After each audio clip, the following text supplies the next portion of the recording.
अच्छी दायर की गई थी। की मिसाल नहीं मिलती कि गवर्नर ने इस तरह का कोई गैर कानूनी और गैर आइनी काम किया हो। लेकिन हमें अफसोस इस बात का है कि मुल्क हमारा इस वक्त जिन हालात से गुज़र रहा है, इन हालात में बजाय इसके कि हालात को दुरुस्त करने की कोशिश की जाए, हमारे मुखालफीन जो एक इम्पोर्टेड हुकूमत है वो हालात को मज़ीद बिगाड़ने की तरफ जा रही है।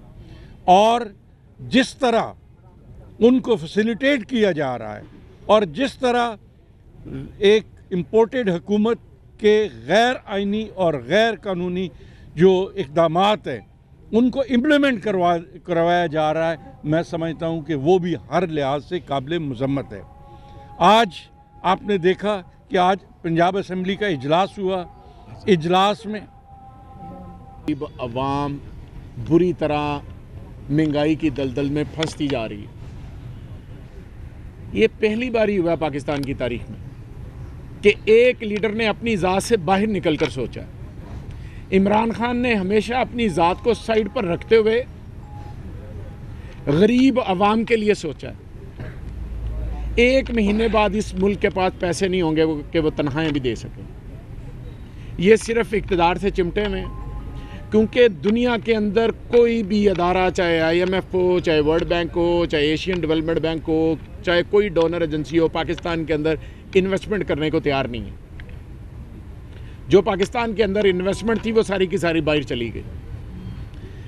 पिछले 7 माह के दौरान, ये बड़ा अलार्मिंग है जो आपके सामने फिगर रख रहा हूँ, पिछले 7 माह की फेडरल हुकूमत के दौरान 6.5 लाख पाकिस्तानी जो डॉक्टर थे, इंजीनियर थे, साइंटिस्ट थे, स्किल्ड लेबर वाले थे, सारे बाहर चले गए।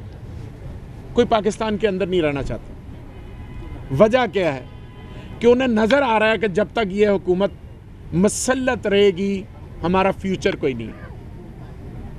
इस मुल्क के अंदर हमारा कोई फ्यूचर नहीं है, क्योंकि ये वफाकी हुकूमत सिर्फ और सिर्फ इक़्तिदार इसलिए रखा हुआ है कि अपने केसेस ख़त्म कर लें। मुझे बताएं आप सब जो नौकरी पेशा लोग हैं, पिछले 7-8 माह में वफाकी हुकूमत ने क्या रिलीफ दिया आपको सिवाय महंगाई के अलावा? हर घर के अंदर लड़ाई जो है, मियाँ बीवी की लड़ाई करवा दी इन्होंने।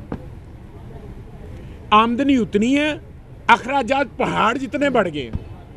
हर घर के अंदर लड़ाई करवा दी है इसने। कोई बच्चों की फीस नहीं दे सक रहा, कोई घर का किचन पूरा नहीं कर सक रहा, कोई मकान का किराया नहीं दे सक रहा, किसी की जेब में पेट्रोल के मोटरसाइकिल के लिए पैसे नहीं रहे, कोई दवाई नहीं ले सक रहा।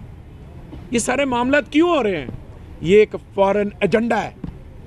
मैंने असेंबली के फ्लोर पे भी कहा है, ये फॉरेन एजेंडा है। और फॉरेन एजेंडा क्या है कि पाकिस्तान को हमेशा कशकोल उसके हाथ में और वो मांगता फिरे। जब पाकिस्तान 6% शरह नमू से GDP की शरह से तरक्की कर रहा था, तो कौन से ऐसे हालात पैदा हो गए थे कि इमरान खान को हटाना जरूरी था? आज पाकिस्तान की ग्रोथ नफी में चली गई, मनफी में चली गई, और गरीब आदमी 2 वक्त की रोटी से आजिज आ गया।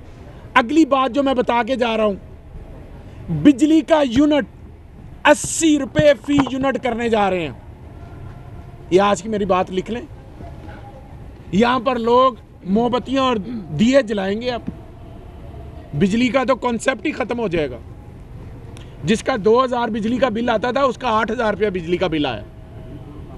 और हम ये चाहते हैं, जिन्होंने अपनी जात से बालातर होकर सोचा है, कि इस मुल्क के अंदर पॉलिटिकल स्टेबिलिटी होनी चाहिए।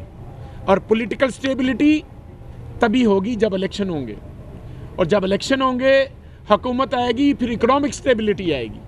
तो इकोनॉमिक स्टेबिलिटी के लिए इलेक्शन का होना बहुत ज़रूरी है, ताकि अवाम मैंडेट दे और असम्बलियों में भेजें। इसीलिए हम असम्बली तहलील कर रहे थे। अपने इक़्तिदार की कुर्बानी हम इसलिए दे रहे हैं, दोनों असम्बलियाँ, KPK और पंजाब। लेकिन